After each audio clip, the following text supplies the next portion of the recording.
What is going on, guys? Matt Downs with Daily Grind Fantasy Sports to help give you the edge for this MMA 12-fight slate. Cannot wait to break it down. If you guys want to be entered into the $25 giveaway that we do every single Friday, please like, subscribe, and also comment your favorite GPP play for the slate. If you guys are brand new to this channel, we provide both free and paid content for all daily fantasy sports across all sports. If you could please show your support by hitting that subscribe button, notification bell, and of course smashing that like button for all of our future content. If you would like to know more about becoming a better DFS player and taking down that big GPP, head over to www.patreon.com/dgfantasy for more information. On Patreon, we give advanced cheat sheets for all DFS sports on DraftKings. These cheat sheets include updated projections, ownership, and our overall favorite plays from slate to slate. We take it a step further by teaching you how to play fantasy sports like a shark, by showing you where the best leverage spots are to put you in the best spots to take down tourneys. Also included is our private Discord chat where you get to talk over the slate with everyone, including our coaches, to help build your lineups. Now let's go ahead and dive right into this MMA slate. With me I have Kevin as always. And we are ready to break this down. So let's go ahead and talk about the last slate, Kevin, if you don't mind giving us a quick recap. Oh, yeah. Where do I start? So I want to first off, and you know what, Matt, I'm going to pivot real quick. I'm going to start off by talking about the new scoring system. That's a good point. Yep. Yeah, we did in last video, and I did want to talk about it. You know, I sent you a snippet, and I would love if you could bring that up. Do you have that picture ready by chance? The one that you sent to the I think I just sent Discord? it to you. You sent just you. Okay. Yeah, I'm gonna check now. Yep, I have that here. Cool. So yeah, if you could pull that up just to have a visual. It's up. So yeah, essentially how the way the new scoring is going to work is they are going to make it so strikes are worth 0.2 points, opposed to nothing, which they were before, just regular strikes like a jab. Those are worth 0.2, and significant strikes, you get a bonus. So it starts as a significant strike starts as a strike, and then you get 0.2 bonus on top of it. So essentially a significant strike is worth 0.4, which is 0.1 less. They used to be half a point. Now you're getting 0.4. So not too much of a difference, but just a tiny bit, but you're now getting points for strikes. Now control time has changed too. So control time is something that you never got points for before. So if I take you down, Matt, and I'm on top of you, I get no points for that. I only get points for the if I land some significant strikes or advances. They've nixed advances. I don't get any points for advances now, but I'll get the points for control time at a rate of 0.03 points per second. So as you see there, yep, it's pretty interesting. Now people think strikers are, you know, deadlier than ever, and they are. They can get more points, absolutely, because of especially heavy volume strikers. I will tell you, as a whole, I think this shifts towards women's fighters a lot more, who, you know, maybe they don't have the best finish chance, maybe they don't throw as many significant strikes, but you got some girls in great shape, and they're, you know, throwing 150, you know, just regular strikes in a fight. You know, it adds up. So I think that's very interesting. I think it also favors wrestlers even more. We talk about how much wrestlers get favored. Yeah, you lose the advances. So if someone's running a takedown clinic and running a million advances on them, just, you know, changing positions, going from guard, half guard, you know, to side control, and that's great. But you don't have that anymore. But what you do have is strikes, which is ridiculous. And I read this online to make sure, and they said in the example, so I'm pretty sure this is the way it works. They talked about Kamaru Usman, and they're like, who will benefit from this against the cage, like in the clinch and on the ground. Imagine if someone like that, you know, strings together, you know, 7 takedowns and just pulps them for, you know, 25 minutes like he does with just these baby punches. That person is going to score off the friggin' charts, Matt. So I think that's very interesting, and that definitely helps wrestlers even more. Now there is a quick win bonus, which I think is awesome, because, you know, it kind of reminds me of you know, NFL, where if a kicker gets a 60-yard field goal, it's 5 points. You know what I mean? If they break the NFL record and hit a 66-yard field goal, it's 5 points. You know what I mean? That's stupid. So this gives you more points for a better performance. A quick win bonus if you finish within the first minute of the fight. So like Ben Askren, when he gets slept by Jorge in the first 5 seconds, you're going to get a 25-point bonus, which is, I think that's appropriate, man. I really do like that. I like that too as well, because again, it just shows you how dominant of a fighter you are in the cage. And then once you end them really quick, 60 seconds, it happens more often than not, as you can see with a lot of these finishes. I completely agree with you. I think that you should be rewarded for that. Yeah, and I'm sure it's gonna make a lot of people happy and a lot of people pissed if they Yeah. didn't take someone and they get a 25-point bonus on a quick win. But that's the way it is. Because yeah, sometimes you'll have someone finish late in the first, and it's just like they'll actually get more points than someone who finished early because they Right, got to because throw they're some just more stringing up punches in. some more. Yeah, right. Yeah, you get a first round knockout, and the guy gets like 90 points. You're like, what the hell? Yeah, You know yeah. what I mean? Like That was that shouldn't obviously happen. So, dominating. So what's going on here? Yeah. yeah, exactly. So but yeah, it's a cool change. I actually like it a lot.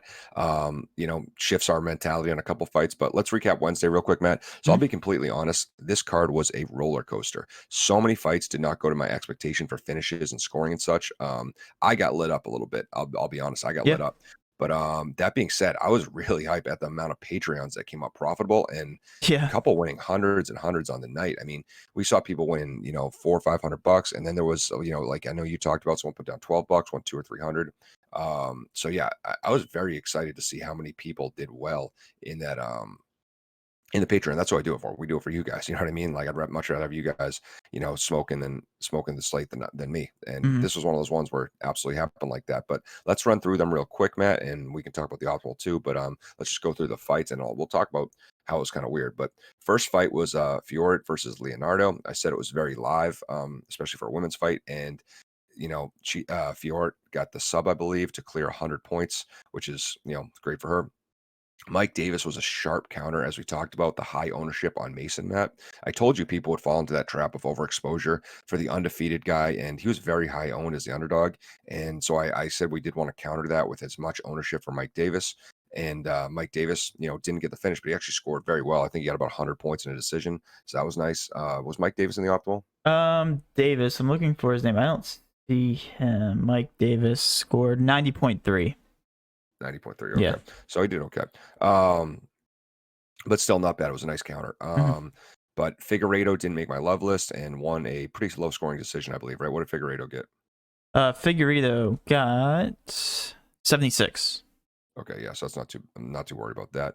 But this always happens, Matt. As I go through them, I'm like, we honestly did better than I think. You know what I mean? It's just like there's just a couple ones with weird finishes.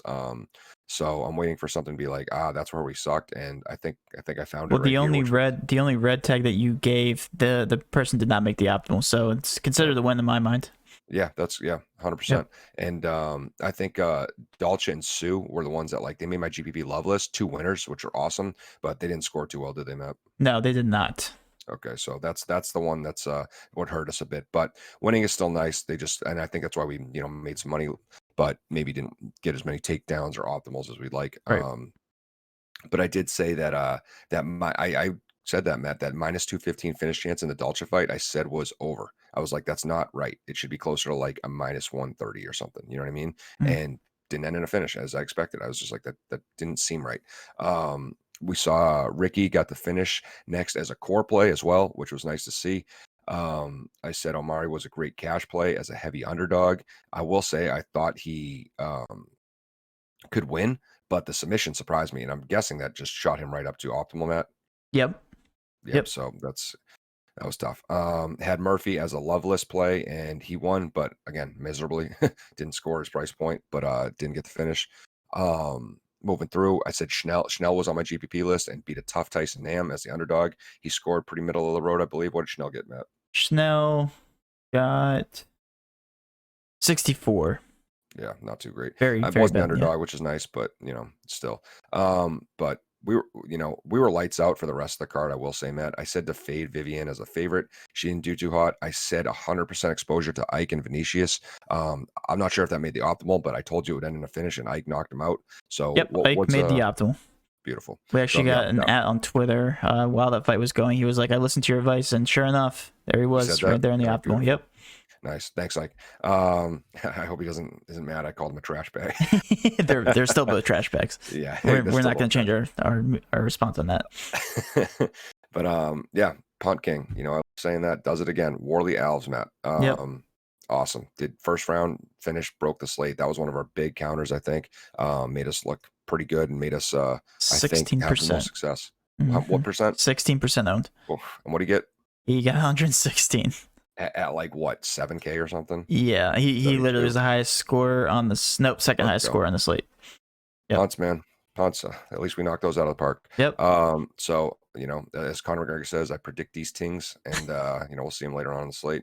I said 70% exposure of this fight to Chiesa for the exposure you do have, and you got the win. I also said it was fadeable. Did that make the optimal, Matt?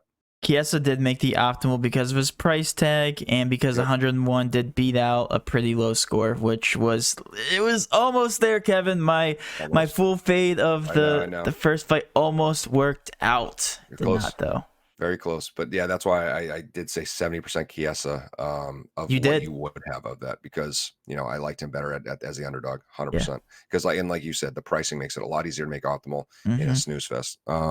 So yeah, pretty good actually. I mean, we had some moments of greatness on the card. We could have done better as well. I will say, it's going to be interesting seeing how the new scoring system works with the next card, especially. There's a lot of female fighters on the card, so some of them are going to hit higher value without a lot of finishes. So let's move on to this UFC 257 slate, Matt. First fight on the card, we got Amir Albazi versus Zalgas Zhumagulov. Good luck with that one, Matt. Yeah, right. Yeah, man. Starting out with maybe one of the weirdest finish lines I've ever seen at plus 175. I mean, 175 is like no chance this ends in a finish according to Vegas, but I guess it has to do with Zalgas being the slight favorite and not an amazing finisher. But that being said, he still has finished more fights than not, and Albazi, on the other hand, is a killer. He has a 92% finish rate. I also think Albazi has a really good chance to win this fight, Matt, as the underdog. He's 1-0 in the UFC, coming off a nice submission win. Zalgas, as the favorite, is 0-1 in the UFC, but has beaten some names like Tyson Nam outside of the organization. But I will say Albazi is very live for me and green, Matt. He won't make my love list, I don't think, but I like him. Zalgas, probably avoid for the most part, even if he, gets to his wrestling, which he tries to a lot. I think that's going to go right into Albazi's world, which is, submissions and grappling. And Zalgas doesn't score super well. So even if he wins, I don't see him making the optimal. This is a coin toss fight according to Vegas. 53% for Zalgas and 47% for Albazi. Albazi's carrying significantly more ownership, Kevin, and it sounds like you agree with the fact that he should. Yes, 29% owned, and that's actually cash worthy. So right off the rip here, we get some high ownership. By the way, I always like to do the benchmark ownership here. Yep. It looks like the cutoff percentage below the top six here will be 29%. So anything below Albazi, ironically, is considered a GPP option. One person is carrying like an insane amount of ownership, and it's crazy, Kevin. You'll never guess who it is. We won't talk about him yet, but he's coming a little bit later on the very last fight. So we'll go ahead and move on past this fight. But yeah, 29 and 9.4% for Zalgas. That makes sense. Yep. So yeah, I mean that's I still think Albazi's live for sure. Yeah. But moving on, we got Nick Lentz and Movsar Evloev. Even with the new scoring system, I really do think you need a finish for a 3-rounder when carrying a 9.4K price tag.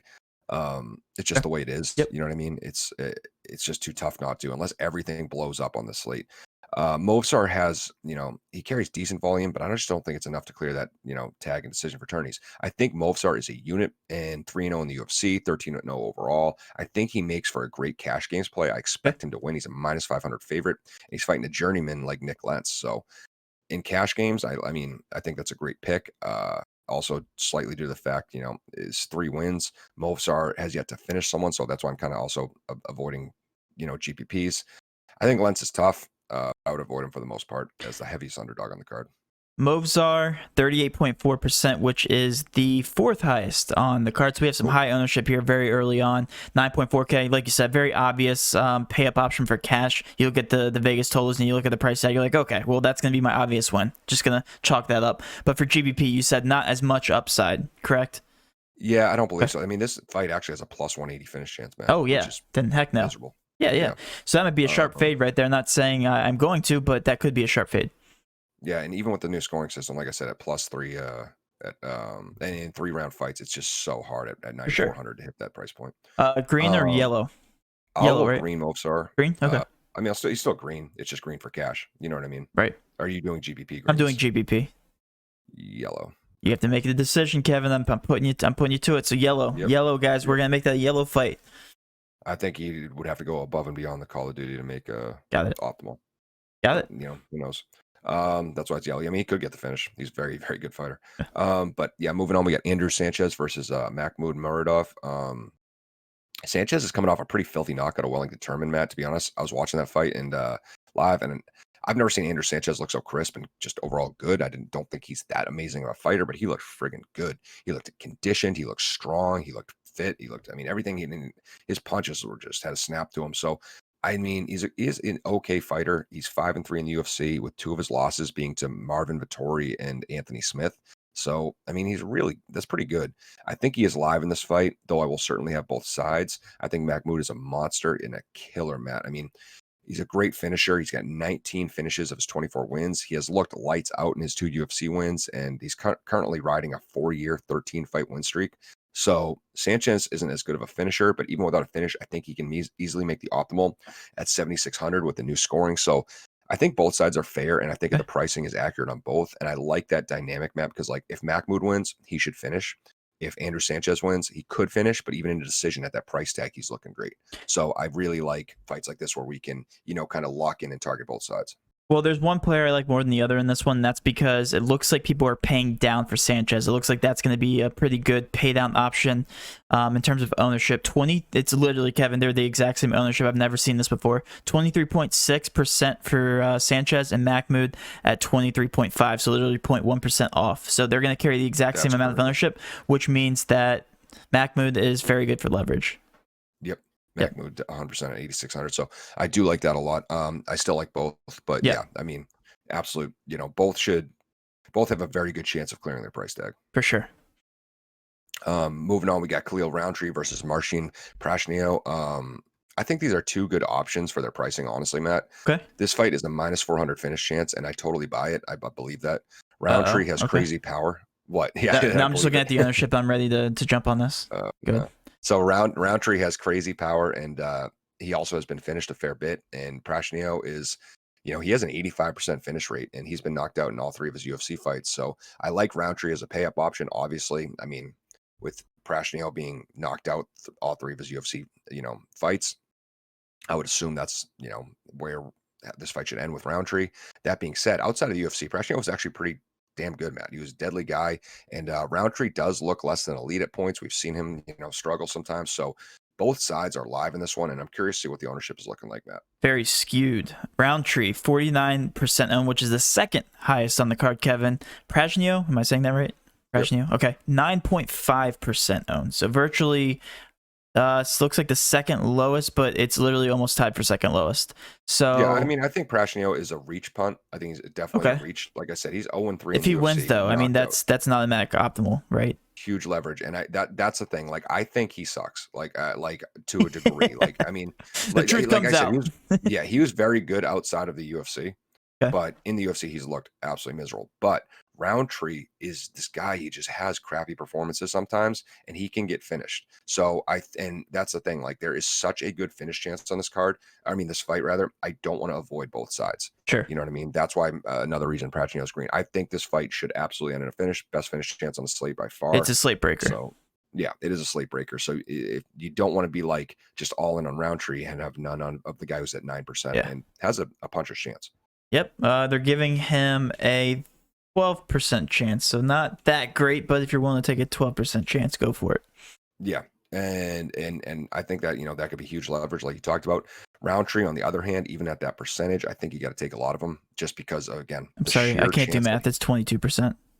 Sorry about that. What, 22% chance to win? Yeah. Okay, that's not bad. Yeah, I was gonna say that sounded pretty low. I was like, I was fine with that too. It is a puncher's chance we're still hoping for here, but Roundtree at 49%, Matt, he's still alive. I mean, you have to, because again, ownership doesn't mean anything if these guys make the optimal. You know what I mean? Put him at 97% ownership. If he's making the optimal, you still need to play him, right? Exactly. Right. So I think Roundtree has a chance to do that. For sure.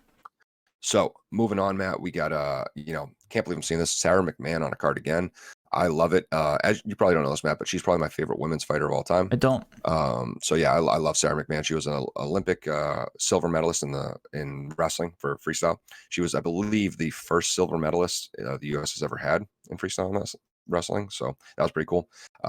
She's also had a crazy hard life too. Fun background on her, not fun background at all, but she's had a tough life, man. Her brother was murdered. Her fiance died in a car crash when she was driving. Yeah, so I'm always rooting for her. She's a wicked good person. Yep. I'm always rooting for her. That being said, she's 40 years old right now, Matt, and that's why like I'm surprised we've seen her on this card. So I am a little, lenient on the fact that, or a little leery rather, of the fact that she's 40 years old. She's a great wrestler, as I just talked about. And it's interesting because Juliana Pena tries to make a lot of her money off wrestling too. She usually tries to go for or get at least 2-3 takedowns a fight. You know what I mean? Right. So obviously not as good as a pedigree as McMann, but I think McMahon's always a lock for 2 takedowns as well. Has strong submission ability. This fight actually has a plus 155 finish chance, Matt, which is actually Not pretty bad. good for a women's fight. Yep. Yeah, that's not bad at all. Pena is a solid finisher who actually, like I said, wrestles a bit too. This is interesting. I think it's still kind of a pick 'em fight. I could see both sides. Mhm. Like I said, Sarah McMahon's 40, bro. When's the last time you seen a 40-year-old women's fighter in here? Yeah. Let alone a men's fighter too. But I mean, I don't think I've ever seen it. Well, Technically, Sarah is the favorite. She is and a decent favorite too. Minus 135 is not like right on the line. yeah, it's 57%, so 57 to 43. McMann is at 24% ownership. Pena is at 22% ownership, so it's pretty straightforward. I think it's pretty reflective of the salary as well, Kevin. So it is a legit pick 'em fight. It's not necessarily a slate breaker because this could end in a decision, and that definitely wouldn't break the slate. So a lot of question marks, right? You're gonna yellow pin this? Yeah, I mean, you could yellow or green it just at that Okay. price tag. I mean, there is a chance. Like I said, I see a path to victory for both girls. I see a way that both girls hit their price point. So Okay. also, I thought Juliana Pena too also looked pretty good against Jermaine in her fight before she got slept. So The girl's name's but yeah, Jermaine. Jermaine Raname. Okay. Jermaine. right. I think she's Matt's upset with that. No, I'll just move on past it. It's fine. But yeah, I think it's live. I do think it's live. All right. Moving on. Moving on. 7, We got Brad Tavares versus Antonio Carlos Jr. I think this fight has potential. I just don't know how much. Both of these guys are good, Matt. They're just on cold streaks. It's fun. They're both really good fighters, and they're just both I think on wait for this. 2 loss streaks. Okay, go The ahead. ownership. No, go ahead. I love the submission ability that Antonio Carlos Jr. has, especially as the underdog. I think that would make me lean more towards him. Let's call ACJ there, Antonio Carlos Jr. Let's call him green. And I'm going to say Tavares is yellow without hearing ownership yet, just because I don't think either should make my love list for good reason. And there is some potential here, but without a finish, Tavares usually scores like crap. Okay. So you're banking on a finish. You are banking on a finish. That's correct. I'm looking at his previous scores, and he has scored over 100 once, scored 99. What's his price tag? Was it finish there? All right. Which fight did he score over? It was very 99? early on. It was against Phil Barbaroni. Is that how you pronounce it? Phil Barbaroni. Yeah. Phil Barbaroni. It's Phil Baroni. That's friggin' hilarious that it's Phil Baroni. Yeah, that was back in 2011. That's a good point. I'm stretching here. I'm trying to make a case because when I wind up the percentage ownership, I want you to be sold. Yeah, okay. Well, Phil Baroni was one of the first UFC fighters. Well, he fought in UFC 40. Okay. He was I think he was in the first UFC game as an old veteran. Great. So that's all right. Well, this isn't going to help my argument. You're not giving me an easy pitch here. So Junior, 28.6% ownership, so right below that cash GPP line, and that looks like that's where people are going to be putting their money, $7,500. Okay, so that's a very obvious play. At least I think that could make it cash viable, right, Kevin? Do you agree with that? Yeah, it does, and I think he has a good shot to win. What is I'm dying to know what's Tavares at, like 3% or something? Well, it's almost there. Tavares, dude, $8,700. I get it; it's expensive, but it's 9% ownership. 9%. I've never seen a person that high priced. Yeah. Like wow. that low. I've never seen that. So what does that do? I hope that changes to make it easier, but that's going to make things frustrating for our Patreon members. Come on, man. I mean, that's just ownership below that has to make you like him a little bit. Imagine if he makes optimal. You're now competing with 9% of the field if he makes optimal. Since that Phil Baroni fight in 2011, these are his wins. Okay, ready? Okay, I can. All decision, right. decision, knockout. Fine. That's where it's coming from. Yep. That's what I'm telling you. And his price tags to make it very hard for him to make optimal. I get it. You're right. Yeah. You know what? You're right. I'm fine. But Matt, I mean, I'll get over it. I'm on your side. That is insane. That is insane. I mean, that's why he's yellow. Is there any chance that he finishes this guy and scores well? Yes or no? His last fight was a knockout. Okay. Well, then yes, there's a chance. So you're telling me there's a chance. And and you're telling me, and Antonio Carlos Jr. is a grappler, not a proficient stand-up guy. So yeah. We'll come back to that. Yellow. Yeah, keep it yellow. I'm fine with that. Okay. Like I get 9%. Are you kidding me? A heavy favorite at 9%. Like, yeah, if he was anything over 20, I'd be like, heck no, moving on. Yeah. But 9%, that's... Say with the new scoring, he just, I mean, like I said, though, he doesn't score super well in decision, so you really are probably banking on knockout. But who knows? Yeah. Who knows? But yeah, that's crazy. I've never heard anything like that. We've definitely seen crazier things, right? Mm-hmm, Moving on. Moving on. Armin Tsarukyan versus Nasrat Haqparast. I like Armin's volume, Matt. I do like him to win. I just think that at 8.9K is too pricey for a guy who doesn't finish. And, you know, he's fighting a very good counter fighter like Nasrat, which is tough. We saw that last fight with Nasrat. He had very good takedown defense and cardio. Nasrat can throw some volume and does have big knockout power. Won't quite make the punt list here, but I think Nasrat should be green, Matt. And Armin, I would probably red light. What's his ownership looking like? Hold on. I just misclicked something and brought up a screen. Armin is at 23.9% ownership, and Nasrat is at 12.5%. So they're both GPP viable. That ownership though is pretty. It's creeping up. But it's also relatively low. Like comparing him to the last fighter that we just talked about. Like, do you think it's worth it? At 9%. I mean, the 9% was the big thing that sold me. I think Armin's like a similar level fighter in terms of this fight actually has a way worse finish chance than the last fight we just talked about. Well then I say red light or not red light. At least keep it yellow. Red light favorite. Yeah, red light favorite. We can do that.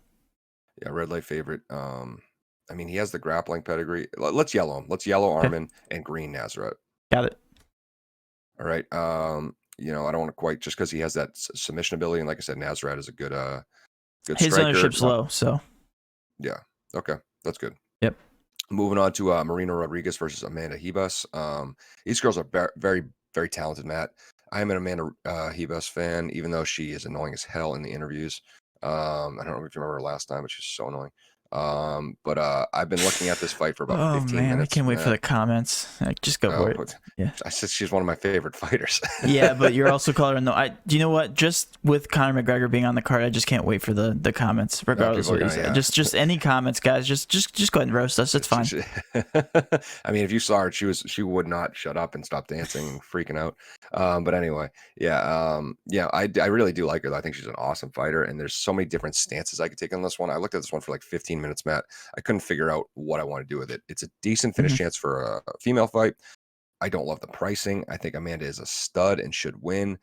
Marina's pretty damn good too, though. I mean, I need ownership, Matt, and I really still don't even know where I'll go with that ownership. But Rebus is at 37%, so the fifth highest on the card. So do you consider her cash viable? I do. I think she's a very good fighter, as I mentioned. I do. Rodriguez at 11.8%. Any shot there for GPPs? I think there's a shot. I think there's a shot. You could yellow her. I think there's a shot. She's a very good fighter too, Matt. Got it. All right. I think that's pretty straightforward then. Let's go ahead and move on. Yeah. So yeah, I think that one's pretty obvious. Moving on, we got Matt Frevola versus Ottman Azatar. This one's interesting. So Frevola is a pretty low octane guy, and I think that huge finish chance is coming solely from the favorite in Ottman Azatar. There's about a -200 finish chance. Okay. I think Frevola is a pretty damn good fighter, honestly, but I do not think he is as good as Ottman, and he definitely is not as dangerous as Ottman.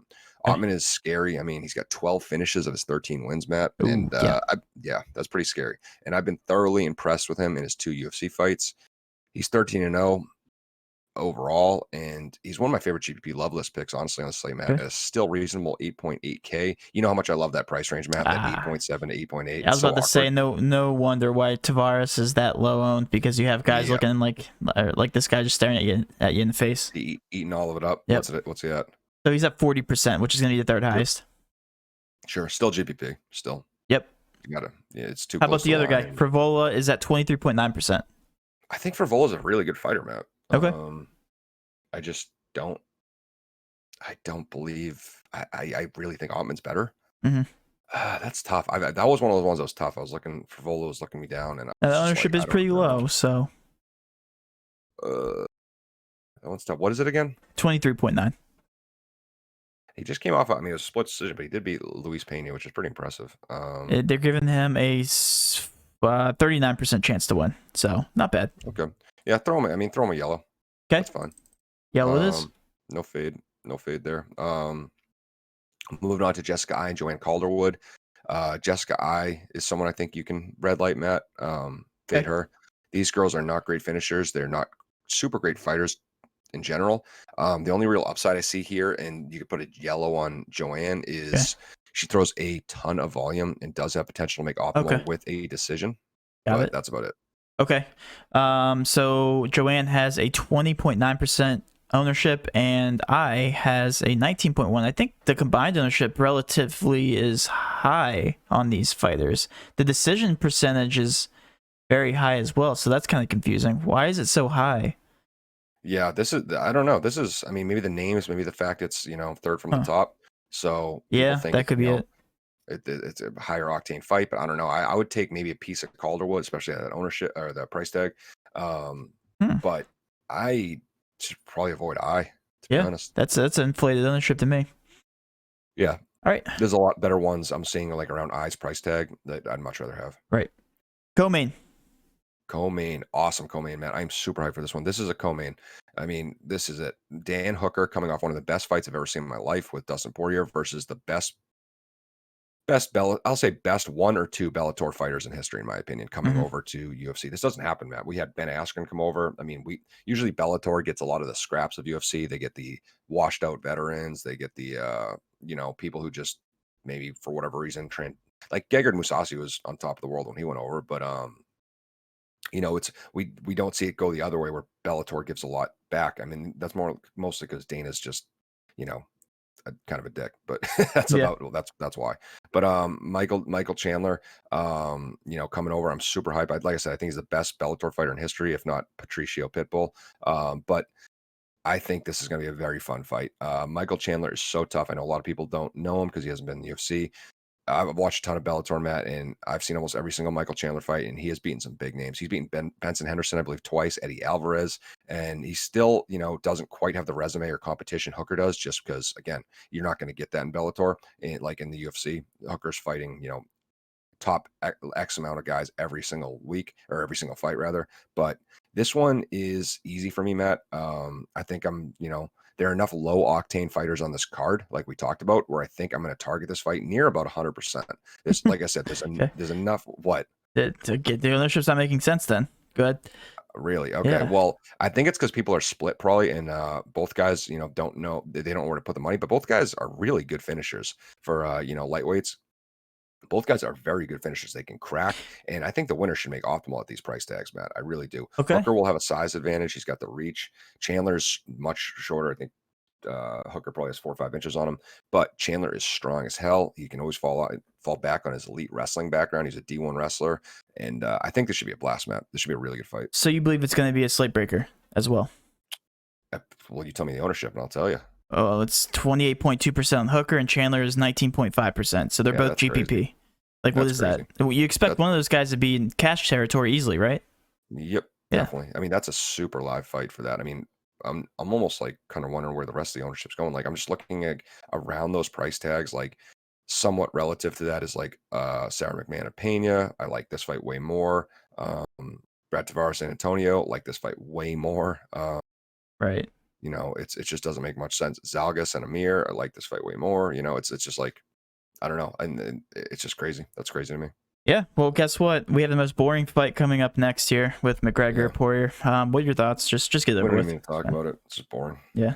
End it there, man. News fest. Moving on to an amazing main event fight. Biggest fan favorite in UFC history, and Conor McGregor taking on another huge fan favorite. People love Dustin Poirier. I love Dustin Poirier. He's a good guy. Now these guys, they fought in 2014 with McGregor getting a pretty quick finish within the first 2 minutes over Dustin, Matt.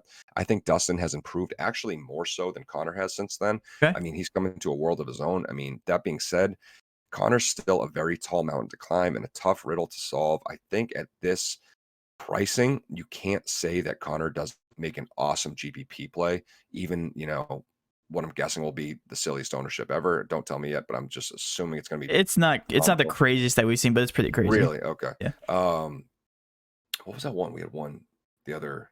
The girl that was like It wasn't the biggest favorite, but she was like 800. I think she was like minus 800. I forget who it was, but she was like 65. Yeah, She was I like remember that. 65% owned. It was over I 60. remember that.